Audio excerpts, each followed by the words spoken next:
I want to involve another colleague coming from Brussels, Pasquale Di Rubo. Where is Pasquale? Okay. And we are starting the last panel, where I would love to involve, I would say, people that can be part of the solution. So I want to invite here on stage with me Pasquale Di Rubo, policy analyst from the European Commission, is going to arrive. Massimo Ferro, CFO of Nestlé. And then Damien Jordan, responsible for global open innovation at Danone. You know, Gerda said big ones should be part of the conversation. So you have strong responsibility, guys. And then Elena Sgaravatti. Okay. So Elena, she is the vice president of the association that is talking about biotech, because we know that science and technology plays a crucial role. And then Salvatore, please come here, Salvatore Basile. And I want to start with you, Salvatore. He is the president of INNER, that is the Global Coalition of Eco-Regions. So you have to know that the first time I came here, I discovered that this is Biodistretto Cilento. I started learning what are biodistretti. And overall, I started seeing Koreans around, Japanese around, people coming from South America visiting the farms here. And so I started wondering why those people are coming from everywhere in the planet to study this agricultural model. And I learned from them that there were the headquarters of the International Network of Ecoregions. So, Salvatore, I want just to set the frame, where we are. What's the value of this place? Thank you. Thank you, Sarah. Of course, thank you to the mayor too for the invitation. So, as Sarah said, we are in a bio district. So, what is? About 18 years ago, started here in Cilento, the first, we codified this methodology for the sustainable development of the territory, based on the organic agriculture and agroecology best practices. So, together, farmers, consumers, of course, without consumers we don't have agriculture, public administrators, and stakeholders of the territories, for example, travel agency, association, environmental association, decided to start with a new regenerative lifestyle. Starting from the territory, starting from the culture of these territories. We started from, for example, from Ashea, because you know we have the Elea Velia archaeological area that is very, very important for the history and for the development of the Mediterranean, but not only of the Mediterranean, but of the whole planet. And now, after 18 years, and the Cilento biodistrict was the first biodistrict in the world, now we have about 1,300 organic districts in the 5 continents, in Asia, in Africa, in Pacific, in Australia, in USA. And we, immediately after the start of the pandemic in Italy, in the March of 2020, decided to make the construction of the global alliance of the organic district. And at the Ministry of Agriculture in Rome was signed officially the agreement through the main organizations that we have at world level that works on the organic agriculture. First of all, IFOAM, that is the International network of the organic organizations, the Organic Food System Program, that is the main important program of the United Nations on the organic agriculture, with Jostein Ertevik, that is one of the coordinators. With the ALGOA, that is the Association of the Organic Cities of Asia, about 380 cities involved in this regenerative lifestyle, no?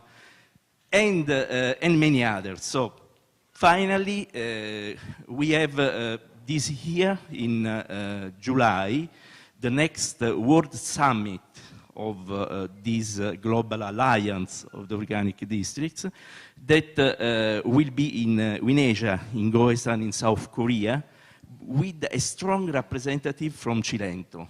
We will be in South Korea with our farmers. For example, the owner of Lestarze is an organic and regenerative organic farm, with representatives of the public administration and so on. Why?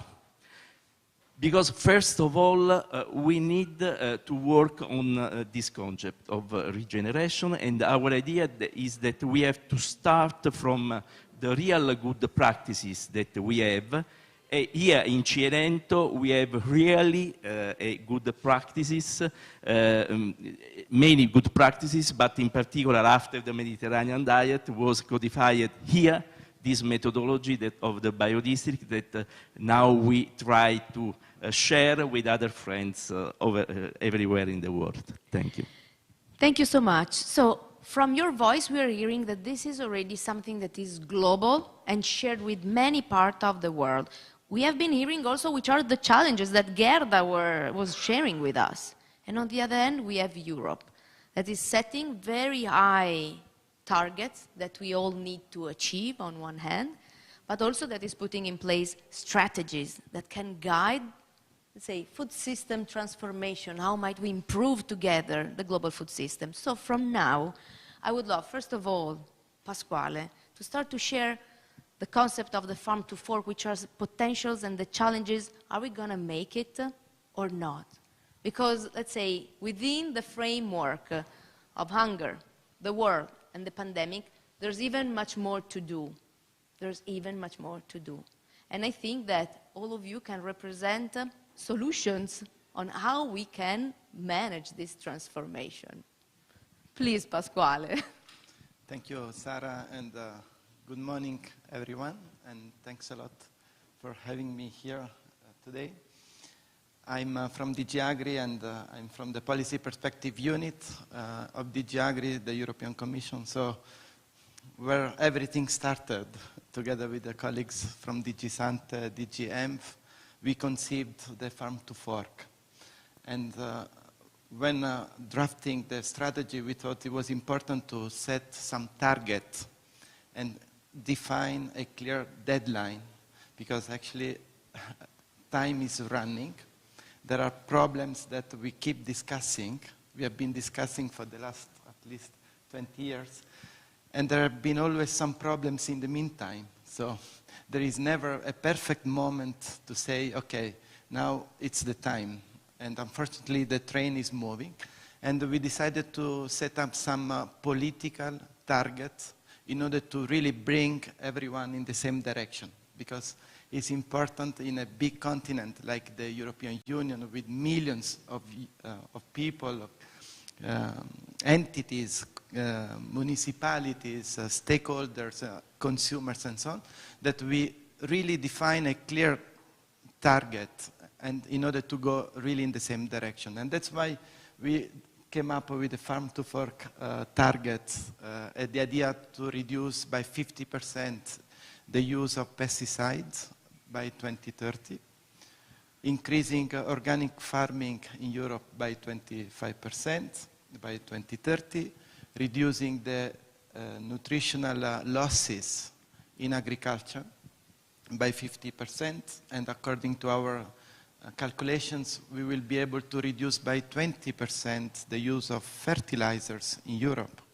And you can imagine how important it is now to reduce our dependency from fertilizers. But of course, this will not be done without a digital transition, and there is also an additional target to cover, to give access to all rural communities to broadband connection. We are still, there is still a big gap in the European Union. Around 25–30% of our territory has no access to internet, and so it's impossible to ensure a digital transition without having access to internet.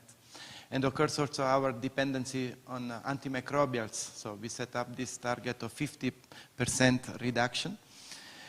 And so we started from this discussion, but before discussing the different challenges, I think the first challenge we have in front of us is a methodological challenge.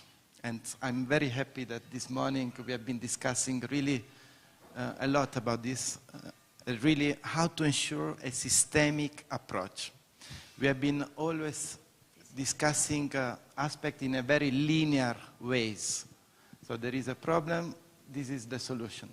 And actually with the system thinking, it's completely the opposite. We are dealing with a high level of complexity, but at the same time we know that in this systemic approach, at the center there are consumers, citizens, farmers, but around there is a galaxy of actors, starting from the local communities, and I'm happy to have also here the mayor of Polica, the municipalities, the local authorities that can play really a key role in this transition towards more sustainable food systems. I'm happy to see also the companies, the actors of the food chain, processors, retailers, input providers, pesticide industry, fertilizer industry, they all play a key role. And of course, in this galaxy, there is knowledge and research that are fundamental. I'm happy that this morning we discussed about the role of history, because if you read Columella, in a lot of readings of Columella, they were already speaking about innovation 2,000 years ago, and it's still valid today. So it's important to look at the past, but we know, and the European Commission has committed 9 billion euros for the next programming period of research and innovation on bioeconomy, on food, agriculture, because we know and we are convinced that a lot of these solutions will come from a good research and a good innovation. We need technology, but it's not enough. This has to reach really the end users. And in the next programming period of the Common Agricultural Policy, we have put a lot of emphasis on knowledge transfer and technical assistance to farmers. And that's really key because that's really the last mile to get things done. And with the next programming period, the European Commission, together with member states, are really determined to go in this direction. As we have heard also the Commissioner Wojciechowski, we are in the middle of the negotiations with member states for the next CAP strategic plans that will enter in place next year in January 2023. We have already received some draft by all member states.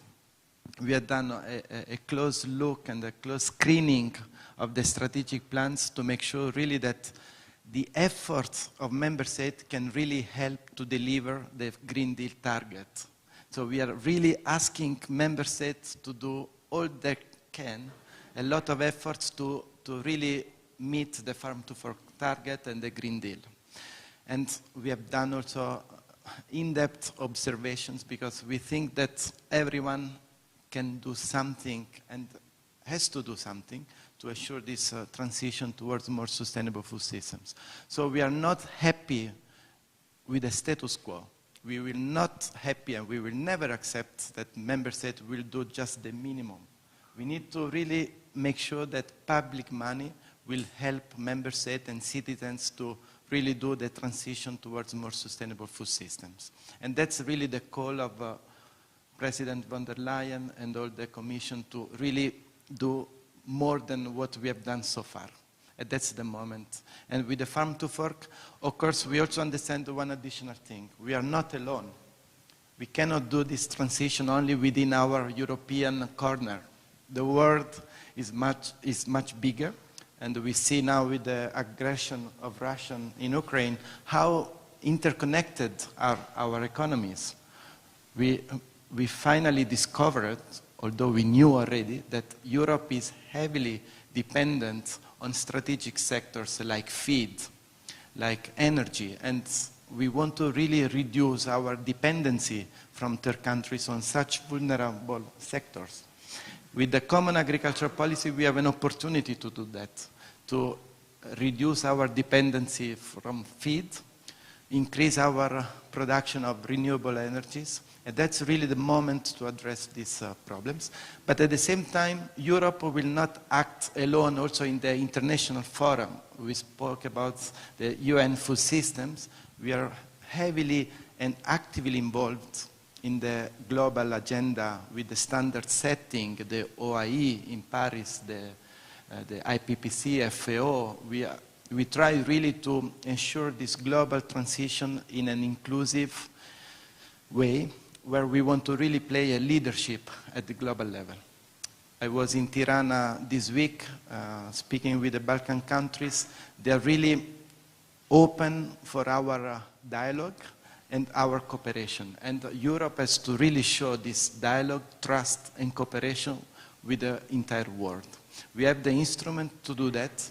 We need to just to make sure that we go in the same direction, and the moment is now.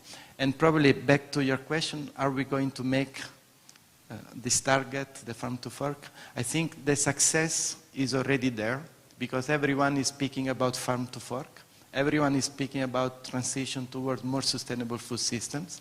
And I think this is the first success. We are in Pollica, in the south of Italy, speaking about these topics, and this is a clear achievement so far. But of course, it's only one step. We need to do the second step, and time will give us this opportunity. Thank you so much. Thank you so much, Pasquale. Yeah. I think Europe plays a crucial role. And you mentioned many keywords, and I want to take one with me. Bioeconomy, and also circularity, and how much within the farm to fork you are nudging us to think in a circular way. And I want to jump to Elena Sgaravatti, because Elena, some months ago, she involved me in a summit where I met tons of stories of incredible scientists that are now with bioeconomy and biotech offering solutions, because at least the challenge that Gerda was saying is feeding the planet, and there are tons of different solutions. So in this, say, gathering, we are trying to highlight all the potential solutions. And so I would love Elena to bring here and share here the voice of a sector, the voice of science, that can actually offer one of the solutions. Yeah. Thank you very much indeed, Sarah, and for this very inspiring event.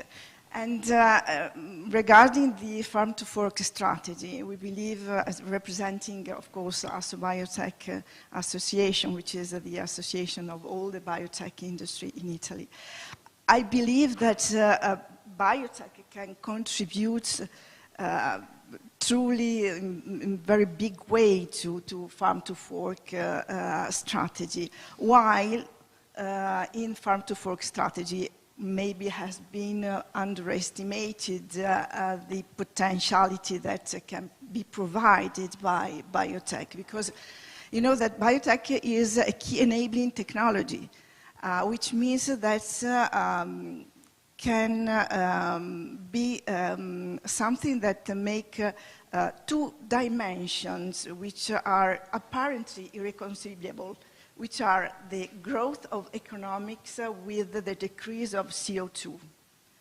And these two dimensions must be managed in the right way, of course.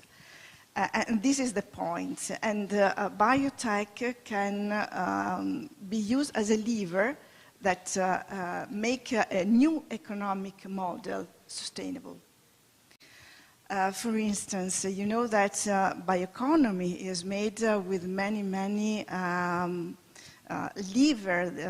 tools that biotech can provide.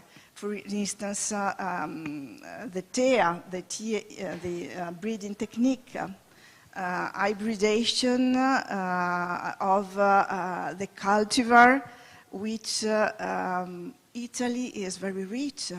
In Italy, we have more than 50% of biodiversity in terms of cultivar.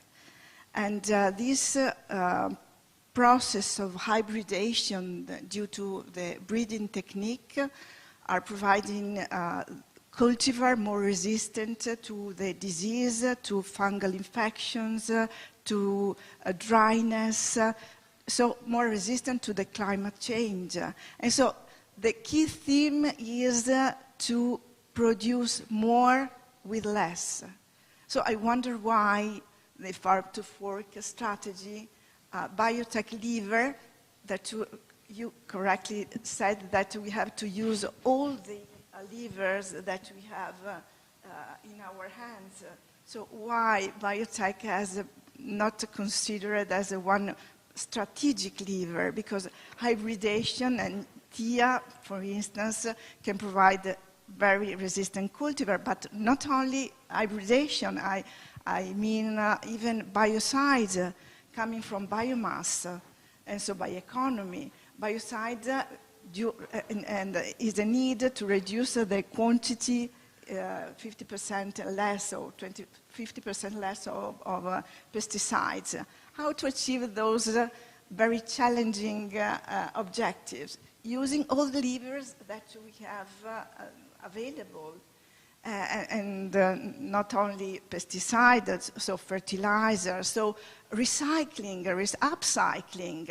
upcycling waste. So in my company, for instance, we are doing a very interesting, smart working, upcycling the waste coming from good food, organic food. But so the approach that maybe is the right approach is to use not one lever, I mean organic cultivation. Organic cultivation is something which is fantastic. But if we have to produce more with less, maybe is not the only right solution. We have to use even biotech, and where we are in Italy. Unfortunately, we are in late because in Italy we haven't reached a common agreement with the government to adopt those hybrid cultivars, while in Spain, in France, have been permitted the cultivation, experimental cultivation, in 400 square meters of the cultivar hybridated. And so that means that when we will have finally the achievement of the new regulation in Europe, because is harmonization which is needed, we will be in late, unfortunately. Having 50% of cultivar and biodiversity, which can provide even more inclusive, inclusive economics to the farmer. And so I believe that this is something which is a lack of opportunity in terms of growth, in terms of economics. And so this is, I say, and I mean, there is room to improve even in this, and working together, because maybe the perception of biotech was, and this was the point. I wanted the perception of biotech to be highlighted. Yes. It's communication. Yesterday we have yeah. been talking a lot about that. Yeah, and honestly speaking, Sarah, consider that biotech saved millions of lives with the COVID, because biotech provided diagnostic for COVID, provided vaccines, and provided drugs. So with the biotech, maybe even the perception of people generally changed. But we have to do more and more in terms of communication, because hybridation, TIA, breeding techniques are something which is made even in nature. Is something that farmers have to do, but with many times selecting those cultivars which are more resistant to drought, to dryness, to diseases. Now with science, is something that we do in our labs, but in a very specific and more prudent way.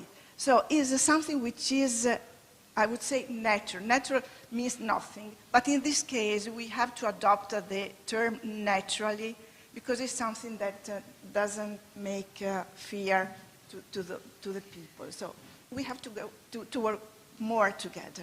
Thank you so much, Elena. I always want to have those different voices, because we have been oversimplifying every single message. Yeah. And we all want to reach the same goal, but if we don't talk and we find the solutions together, we won't reach them. Absolutely. And those are the controversial things we are facing every single day. At the end, I would love you to wrap up, but I want to add two other voices. Because, of course, when we're talking about those issues, we start from this land. Ecoregions, organic, regenerative ag. And then we're facing the global challenges, and we have to feed the planet. How might we going to feed the planet? We have here Nestle and Danone. Those are two big feeders. And so I would love to hear also your voices. I don't know if you want to start, because this is the challenge. We know that from here we cannot feed the entire planet, but we have some challenges that probably working together we can solve. Let me try to, first of all, thank you to invite us. And let's start exactly for what you said and what you said just before me, that is this cooperation. In my opinion, in our opinion, this is the time of responsibilities. Let me call for a while the shared responsibilities. We talked before knocking doors. The first doors that we have to knock is our own doors, even though we start to have something that... And let me make something very concrete here. We talk regeneration. I like the title, because it's talking about actions. It's about concrete things. And let me just to say something about some of the shared responsibility and action that change, in my opinion, a little bit the way in which also big companies are behaving, just for the matter of responsibilities. First of all is the responsibility that we have with the territory. I make a concrete example here. We make an investment in this region about pizza. It's a normal investment for we have food companies. And since then, we feel the responsibility to act in all the channel, in all the end-to-end process for this program. You know that we have a program with you, let me say, for the food, exactly to understand if in the tomato there is something in which the agriculture, new things, precision farming is acting. And we open this startup program in order to understand concrete. We participate to the agri-tech, we participate to things in the territory in order to understand if we don't have here only a plant, but also to action in the environment. So this is the first thing, responsibility versus the territories. There is another great thing, in my opinion, that is starting to be very real in the companies, is that companies start to do something pre-competitive. I'm making an example here, there is Danone here, and that is very important. In all the regeneration, for instance, of coffee capsules, we start to work with competitors. We have a clear example, for instance, with Illy, for the regeneration of this kind of thing. And so the companies start to say, we can compete on something, great, this is normal life, but there is other thing that we can do together. And for this, as I say, concrete example, we tried ideally to make common plant for the regeneration of the capsule, despite the fact that after we can compete over the consumer, great, okay, this is another thing. But there is something in the end-to-end of our business that you can do together. There is also another example with the research, because sometimes we talk about, for instance, big companies that is taking advantage of the research. And now, for instance, in our case, we try to be in the research itself. We make an investment, in this case, in a fund that is called Eureka, that is combining a network of university, and we have a specific focus there on the research on plastic food grade. And in this case, it's a responsibility that we feel that is not only downstream, but we have to go upstream sometimes to look something.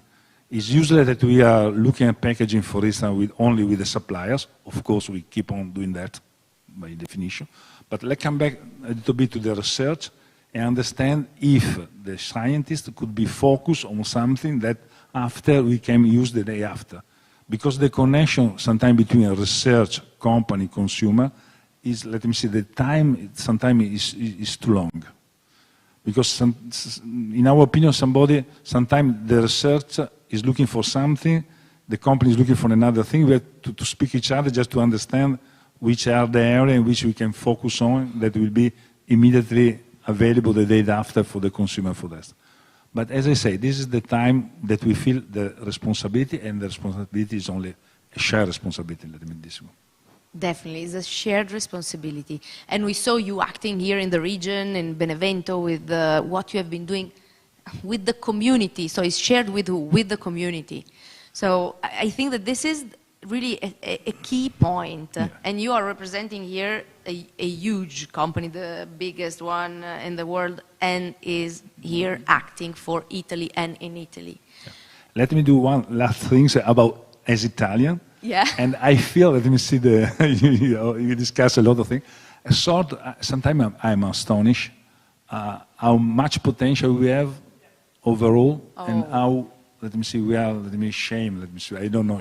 Let me use not a very tough word, shame, to do much more on that. We are losing a great opportunity. And people like me that is in Italian, that work in international company, can see that every day.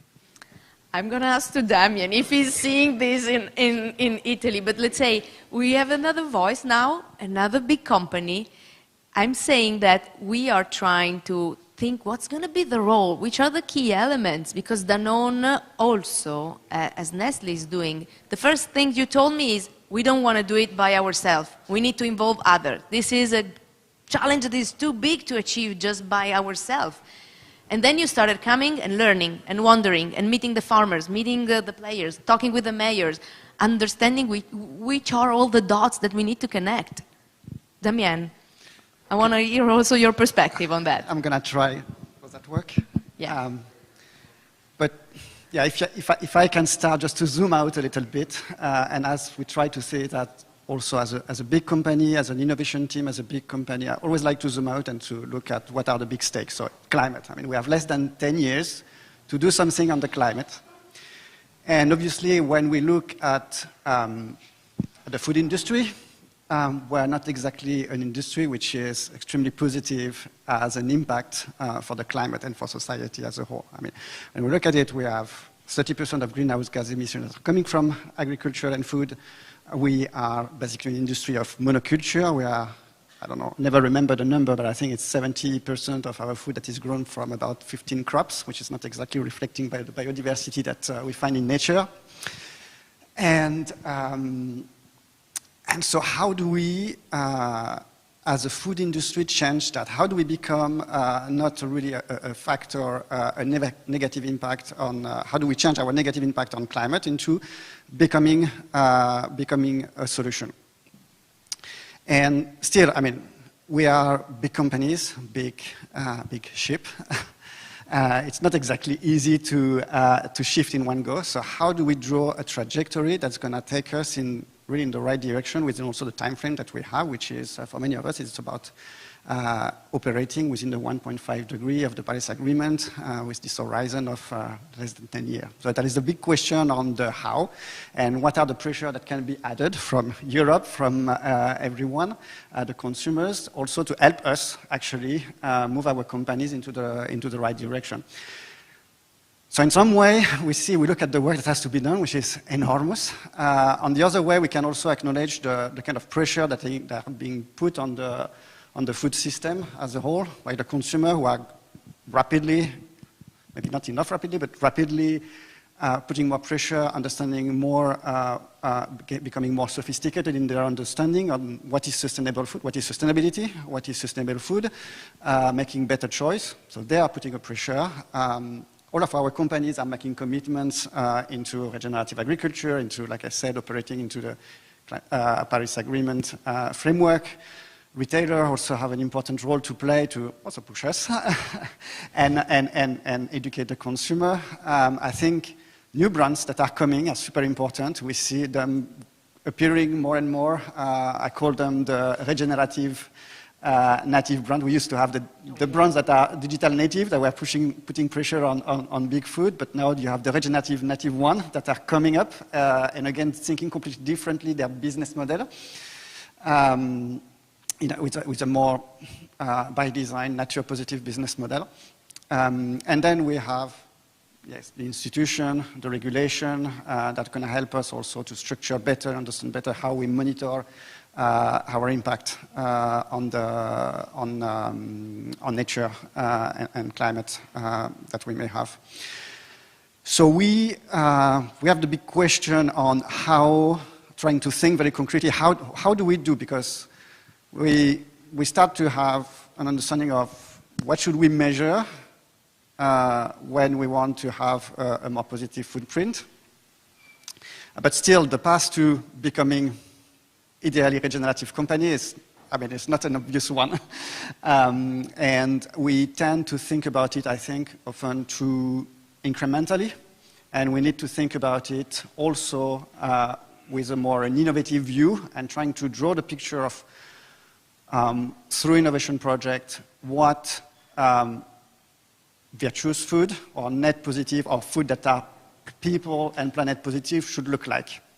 So I think what we are trying to do in our teams, working at the intersection of innovation and sustainability, is trying to make it tangible, develop tangible representation project on what could be a net positive design of product. So we try to work first in terms of framework, which we try to put together is a few guiding principles. One first principle is how can we demonstrate that food that is grown better will taste better, will nourish better, and will have some positive social and environmental outcomes. We lack still too much proof points that help us compare the current way of doing to the new way of doing. So how do we work with scientists? How do we work with technology to be able to deliver proof points? Then, when we work on innovation project, how can we find new ways or design new ways of developing products together with the business model that goes with it, and run experiments that again, at small scale, demonstrate that a different food equation is possible. Doing it with farmers, doing it with territories, redesigning product from farm up, starting from the farmers, starting from the territory, and then involving food designers, and then involving the consumer, educating the consumer. We need to change within it how we even process our food. Too often we are actually much too harsh in the way we process the crops that are coming from the land, and making sure that we retain the nutrition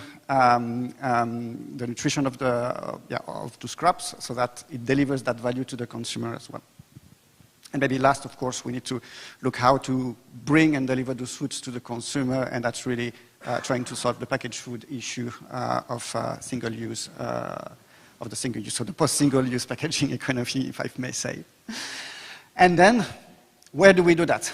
and this is where also Polica is becoming extremely attractive. We believe that it's one of the jewels, it's a gem. I mean, with our partners and with our company stakeholders, we see really Polica as a gem to work with because it's starting to envision the regeneration with a system lens. It's big enough, it's at the scale of a region. It's more than food, it's economy, it's culture, it's history, it's social and communities all together. So that's bringing all those elements together to start thinking, how do we, from this, design food that's going to have all the properties that we look like for something that have, so for food that have a people and planet positive impact. That makes sense. That makes so much sense and makes me think that you have a lot to do because there's a lot of complexities around that. And this is exactly what we are finding on the ground. And this is the reason why when we started the project, we started to highlight which are the partners. And now the list of the partners is only 120 people, 120 organizations, small, big, private, public, and this is the only solution. That it takes time. And time to listen and time to understand because we have been oversimplifying everything and those times and these days need to be really taken because if not we won't understand what's the need of the people within the communities.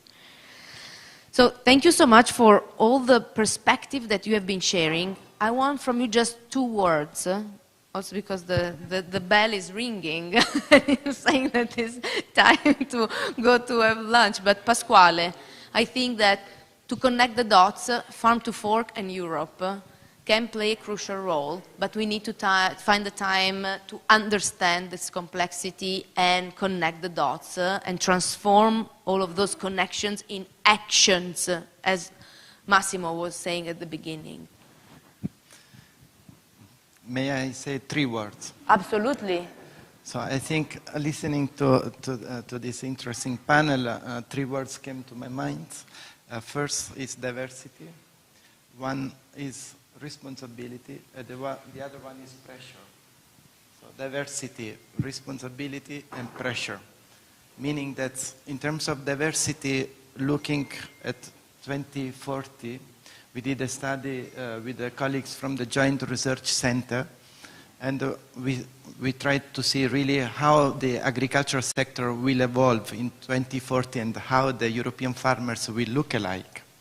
And what we discovered, you can imagine that in 2040 we will have a big diversity of agricultural systems. So there will be not a single monopoly of a solution. But indeed the main challenge will be how these systems will coexist with each other. So we will have organic farming that will become more and more important.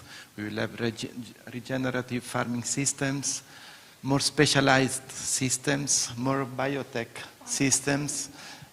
We are working as a European Commission now on a new proposal for the Parliament and the Council, as you know, on the new breeding techniques, and I think this is really a big change in Europe in terms of perception, in terms of really the potential role of new technologies. But of course, we should never forget that at the center there is nature of all the solutions. And indeed, I connect to your intervention. So the first thing is biodiversity, but also in terms of differences we have in Europe, from the north to the south, from east to the west. We have really a big diversity that's really the added value of the European Union that we need to preserve because diversity is also resilience at the end of the day.